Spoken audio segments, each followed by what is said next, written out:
Camila Burgos nació con labio leporino y debido a ello enfrentó maltratos y discriminación.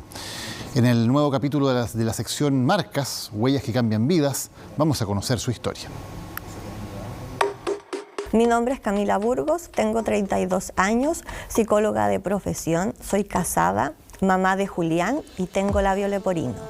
El tener una cicatriz que todo el mundo te la ve no es fácil.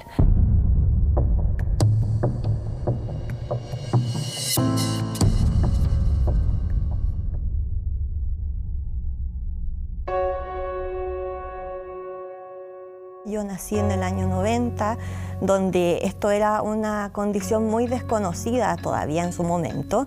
Y bueno, fue un impacto familiar bien profundo porque mi mamá se enteró en el parto. En base a eso, lamentablemente, mis padres se separan al año de vida mío. Mi madre se vio sola junto con mi abuela para poder sacarme adelante. Fue difícil porque no teníamos en ese momento los recursos necesarios, había muchas cirugías de por medio.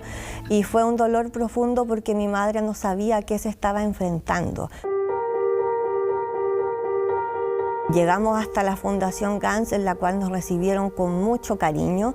Nos explicaron en ese momento a mi madre qué era lo que teníamos que hacer, que era la primera cirugía que yo tuve a los 3 meses de vida. Posteriormente yo estuve hasta los 18 años en rehabilitación, tuve 9 cirugías de por medio, tanto el labio, muchas rinoplastías, un injerto óseo muy doloroso también que tuve que pasar, una etapa de ortodoncia de casi 7 años que fue muy profunda. Para mí mi infancia fue muy bonita. Yo creo que mi mamá siempre trató de que yo me viera de igual a igual con los otros niños. Y después el tomar conciencia fue cuando yo estaba en cuarto básico, tenía aproximadamente 9 años, que tuve un cambio de colegio en ese momento en el que me vi sola enfrentándome a los niños, a la sociedad. Y ahí fue el primer bullying que yo empecé a recibir. Y ahí me di cuenta que yo tenía algo extraño en mi cara que todo el mundo me lo hacía notar porque me aislaban, porque me discriminaban y porque me hacían sentir diferente.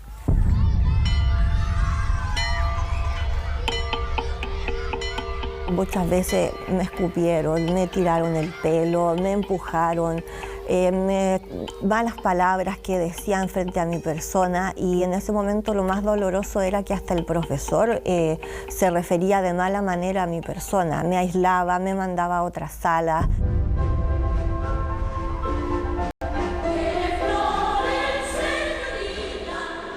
Había una obra de teatro que era La Pérgola de las Flores y fue muy triste porque a mí me dieron el papel más básico para que yo no hablara, para que no dijera nada, para que no me expusiera más de lo normal, y yo fui una planta, era un árbol que estaba ahí disfrazada, y ahí es cuando yo desperté de por qué me estaba sucediendo esto y me lo cuestioné.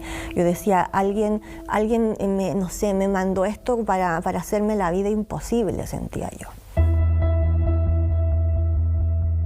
Al principio me quedé callada porque no quería que mi mamá lo pasara mal y me lo guardé un tiempo hasta que ella empezó a ver que yo empecé a bajar mis notas, que yo llegaba llorando, que llegaba con una actitud extraña, y ella acudió al colegio en ese momento, habló con los profesores, habló también con la dirección del colegio, pero nadie la escuchó y yo tuve finalmente que salir de ese colegio.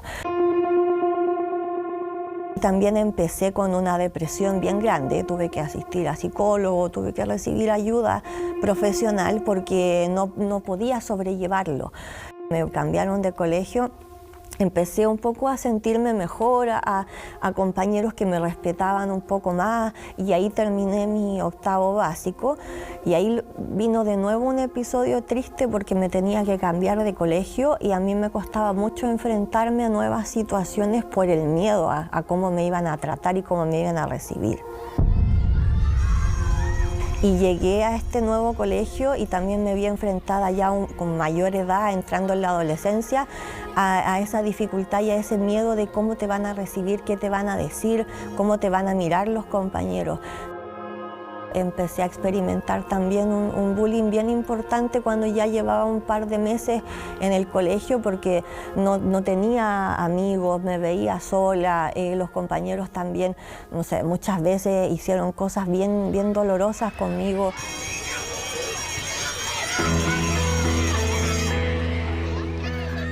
Un día en que yo estaba sentada en la escalera, me acuerdo que estaba comiéndome una fruta y me empezaron a escupir desde los pisos de más arriba, me tiraban agua o me tiraban comida para abajo. Yo me acuerdo que en ese minuto arranqué, me fui a esconder al baño y fue muy triste porque nadie me fue a socorrer. Me acuerdo que me senté en el baño a llorar con mi pelo todo sucio. Y fue muy doloroso porque yo decía, pucha, ¿por qué? ¿Por qué me sucede esto a mí? Y me culpaba y no entendía, pero traté de ser siempre fuerte, siempre he intentado ser fuerte, pero no deja de doler. Yo creo que yo hasta el día de hoy, cuando recuerdo estos episodios, me duele porque yo no entendía por qué ellos eran así conmigo, porque era ese nivel de agresividad. Y lo único que yo quería en ese momento era arrancar y no volver nunca más ahí a ese lugar, y me escondí un buen rato y me acuerdo y me da mucha pena. Yo pensaba siempre en mi mamá. Yo creo que lo más importante para llevar yo ese dolor conmigo era poder hacer sentir orgullosa a mi mamá. A veces todas estas cosas yo tenía que tragármelas, que llevarlas conmigo día a día, o me aguantaba. Muchas veces me enfermaba del estómago, de los nervios que sentía y no quería ir al colegio y tenía esas ganas de salir arrancando, pero yo decía, tengo que poder salir adelante porque lo tengo que hacer por ella, y pensaba en el esfuerzo en el que ella hacía día a día para que yo me rehabilitara en la fundación, para que fuera una mujer de bien. Ella me alentaba y me decía, vamos a poder, vamos a lograrlo. Finalmente yo creo que cuando ya acabó la enseñanza media, yo sentí que respiré, que descansé después de esto, porque fue muy duro, fue una mochila muy pesada que yo llevé esos años. Cuando elegí psicología, sentí que iba a ir como con esa herramienta de enfrentarme a algo que yo quería hacer, que era estudiar esta carrera, porque quería entenderme en un principio y quería entender a mis compañeros, quería entender a mi vida, de por qué me habían tratado así, de cómo me sentía yo, del porqué de la situación con mis padres. Empecé a buscarle respuestas. Ahí también se vinieron momentos importantes en que me descubrí y me enamoré también de una persona que hoy en día es mi esposo Eduardo. Lo conocí en la universidad y ahí yo empecé a sentir que las cosas como que empezaron a jugar a mi favor, a cambiar, a que él me veía más allá de lo que yo tenía físicamente, y me empecé a sentir más segura y más fuerte. Siempre tuve el deseo de ser madre desde que era chica y busqué mucho tiempo esta instancia. Nos costó mucho tener a nuestro Julián, pero siempre antes me preocupé de consultar, fui a un genetista, estuve con varios especialistas porque yo tenía el temor de que mi hijo naciera con labio leporino. Y ya cuando tuve 5 meses de gestación, bueno, en el control ginecológico nos dimos cuenta que Julián venía con su fisura. Fue bien difícil. Yo en ese momento me lo tomé con mucha tranquilidad, pero salí de la consulta y lloré, pero ya a mares. Él a sus 3 meses fue operado, su primera cirugía de labio y de rinoplastía, esa primera intervención que era lo más importante para que él también se pudiera empezar a adaptar a todo este proceso, para que no tuviera dificultades para alimentarse.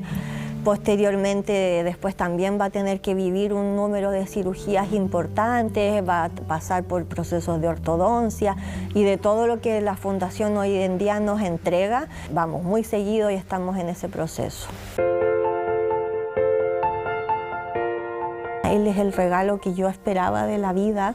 Yo creo que todos mis miedos y todas las cosas que yo tuve que vivir para llegar a esto, con esto a mí se me acaba el dolor y se me acaba todo. O sea, yo estoy con él, lo amo a él y yo quiero entregarle los valores que a mí mi madre me entregó, entregárselos a él para que él sea feliz.